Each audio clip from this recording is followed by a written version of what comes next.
All right, so this is basically just a breakdown of what crypto is, and then I want to get your thoughts on it, okay? Yep. All right, so crypto equals digital money. Instead of holding paper dollars in your wallet or numbers in your bank account, crypto is money stored on a public record called the blockchain. The blockchain is a digital ledger. Think of it like the world's most secure checkbook, where every transaction is recorded permanently and can't be erased. There's a limited supply. Unlike dollars, which the government can print at will, which is inflation, crypto has a fixed supply. For CINO, there are 1 billion coins max. No more could ever be made.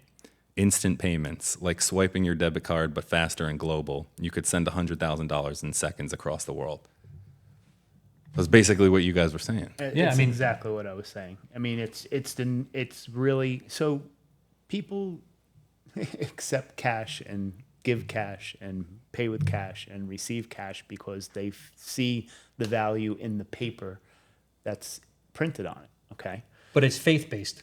of course It's it just is. a piece of cotton paper that's... We all agreed on it. Yeah, Right. we accept that that's what we're using. I mean, I was born, and the first thing that I ever saw with money was dollars or change or Right. whatever. And I've now, through my lifetime, accepted it where I can give someone $1 for something, or they can give $1 for me, and I'm like, wow, I have this dollar Right. for it. Now it has value Now it because has people are value. giving, right? Like I've always said, they're trading sweat equity or labor Right. for that paper, the belief in that paper. So I could be wrong about the facts, but a little while ago, someone had stated to me that probably about 1% of the planet has invested any kind of money in crypto.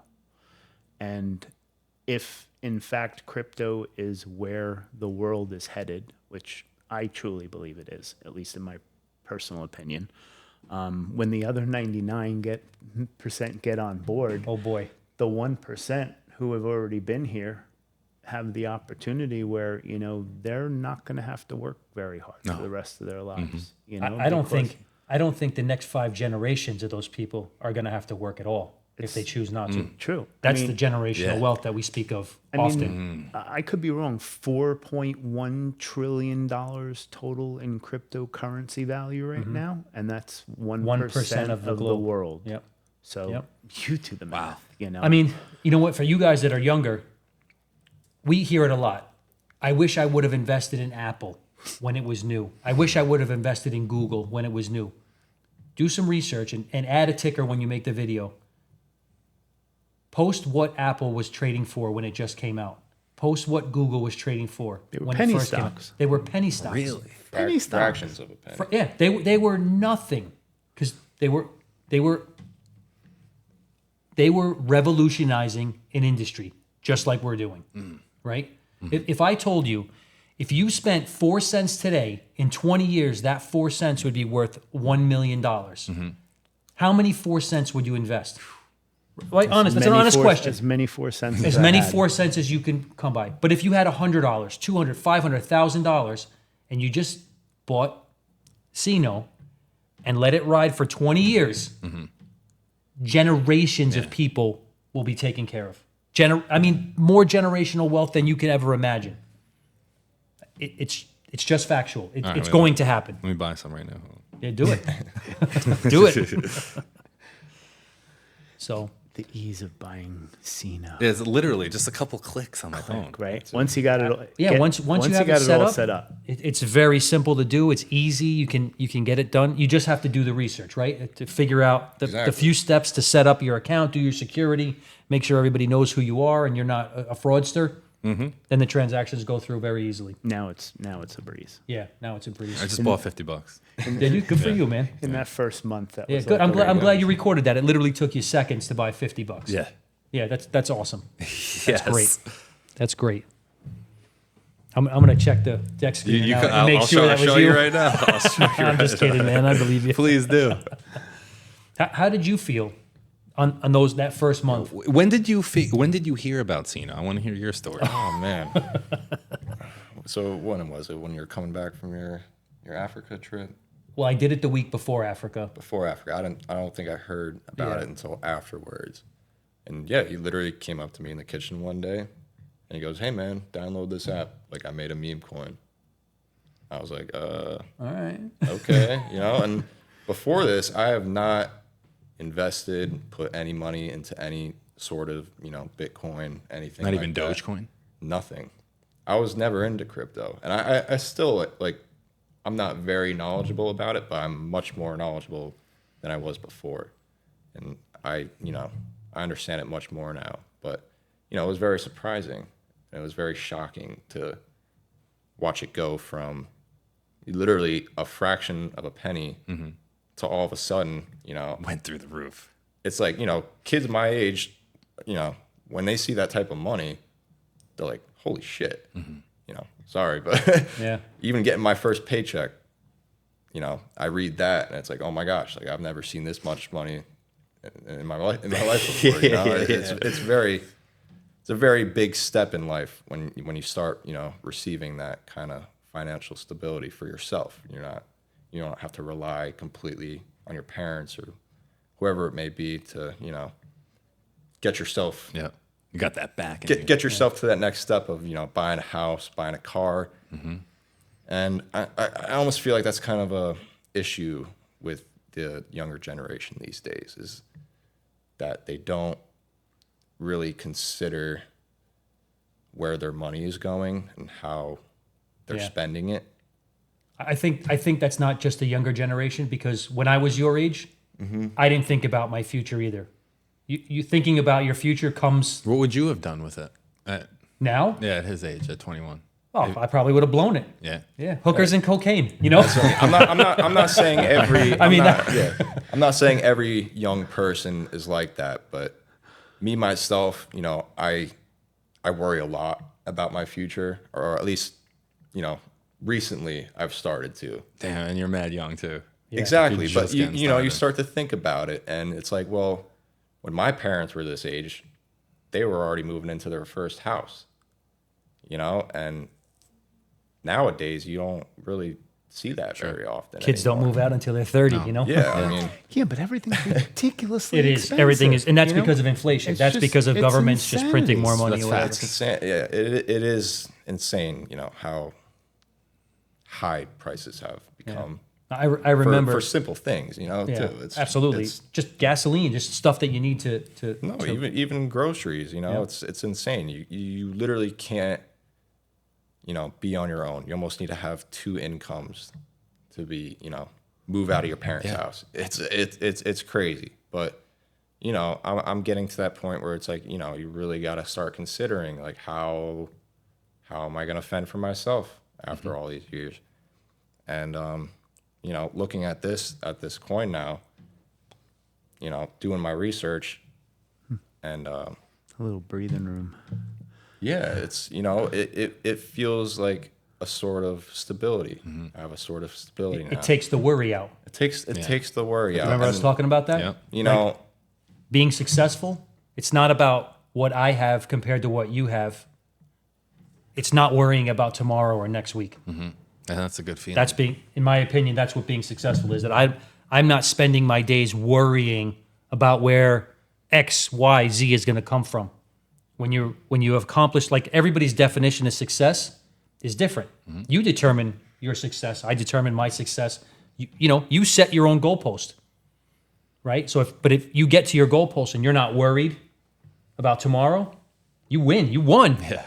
Enjoy your life. All that energy you spend worrying, you can focus on better things. So I remember I came home after Africa and I got all the kids together and I said, okay, I'm going to give you some of this token that I created. You cannot sell it. You have to hold it. Yeah. Not until I tell you. that was And one the kids, promise. I remember they come home every day and they're like, is this real? Is this real? Yeah, and then my and I friends- remember, right? my friends start seeing it and they're like, holy crap, dude, like you can move out, you can do whatever you want with this money. But I stuck with my gut. I know what I'm doing here. I'm not backing out, and I hope in the long run that it really does pay off, and I know it will. Yeah. I know it will. 95% of the people that I showed my CINO to were saying, if you don't fucking sell, Right, because You know, the like- majority of people in America, I don't know about the world, but I just know the majority of people in your generations, they see a large amount of money, and the first thing they think about is, what can I buy with this? Not what can I do to make this work for me me. and the rest of my family? Yes. Yeah. Right? It's what can I buy as opposed to what can I do to make this so I don't have to work anymore. Well, that's the whole mindset that Right. you're Yeah, talking we have to about. get away from on the what can I buy because it's greed. nobody cares what sneakers you wear. Nobody cares what Yeah. jeans you have on. Nobody gives a shit. It's nice to have those things. Yeah, but it doesn't matter. It doesn't But make you a better really person. doesn't matter at all. It's greed, and Yeah. it's unattractive. Yeah, I remember talking with some of you guys. You know, you guys were all sitting around the table, and I was like, "Do you guys realize you have more money set aside than most adult Americans have Very put true. away? Like, if this just continues to trend, you will be set forever. Yeah. Just hold. Hold. Right? Time in the market is definitely better than time in the market. Yeah. So, 6 if months you, old? you know, when you absolutely need it and you have to have it to like gun to your head, kind of have to have it. Right. It's there. Right, You know, exactly. I mean, ultimately, but the idea is it's never going to appreciate unless you keep it as it exactly. is. It's never It going to has- appreciate unless you because hold it. it gets to a point where you'd like to think that later down the road, if the appreciation is continuous and it's adopted and it's utilized and it's considered, you know, it becomes like a form of just, you know, hey, you know, instead of handing someone $1, you're handing them a CINO. Okay? CINO. You know, We're a trading C notes right? here. You know, and then, but you know, for the amount of money that you could possibly need, it could actually make more money than what you would ever need to withdraw. exactly. Like it just becomes an endless amount of revenue.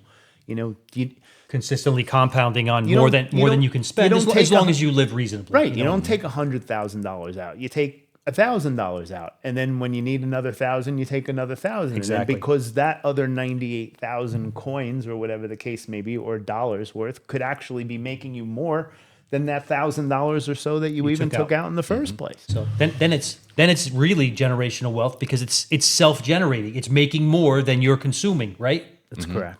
Yes. So it's definitely a win-win. You It's a know, win-win for I mean, it's everyone. almost win-win for everybody. It's almost a principle I used to tell my kids. So when oh, I forgot about the table. Sorry about that. When we were talking about who's the Microsoft guy? Microsoft Bill is Gates. Bill Bill Gates. Bill Gates hit 100 million or 100 billion or whatever it Yeah, was. some at crazy point. number. And so I'm driving with my kids, and they're in the back of the car, and I'm like, you know, so we were just talking about whatever, and I said, this guy could never spend his money, and my kids were like, you could totally spend the money. I said, you have $100 billion. I said, you cannot spend that money. There's just no way to spend it. And it's like, and they're insistent, yes, I can. I said, kids, shoot, tell me what you're buying. Okay. It's like, I'm going to buy $1 million house. Okay, great. Now you have 999,999, you know, or whatever. And Right. it's like, so what do you do next? I said, oh, by the way, you just made $56 million in interest at like 4%. At or 4%, whatever. right? Just sitting in the bank. It got to the point where we were doing the math, and I think he was making probably like you'd have to spend almost $15 million a day every day just to spend the interest that was being Right. earned on Yeah. that money. I mean, could you imagine? Like $15 million, you would have, say you woke up one day and you hung out in bed and you hung out with the wife and you went and you had McDonald's. Now I or have to whatever. spend- Now I got to spend $30 Now I have to spend $30 million today. just to spend the interest. I mean, Yeah. the principal never goes away, and that's what he's talking about. He's like, if you can, you know, you always try to keep that principal as high as you can because that is where you have the potential to Right. continuously make the interest. That's what's making your money. And if you can live on the interest, you're going to be good. you know? Absolutely. That's Because generational that's wealth. the generational wealth. That's how that, you know, that principle ends up going, you know, to my kids or to my family or to whatever, or, you know, whoever needs it. So Do you have older friends as well that are close to your age? then me. What do they think of crypto and CINO? Most of my friends, it's funny. I almost have a split down. My closest friends. I have a split down the middle. Half of them will not touch it, and half of them are in. And you know, and they both have reasons. But the ones that don't touch it, you know, have done very well in the stock market. You know, they were buying, you know, all as far as these, you know, Googles and Apples and everything like that when they were, you know, somewhat worthless.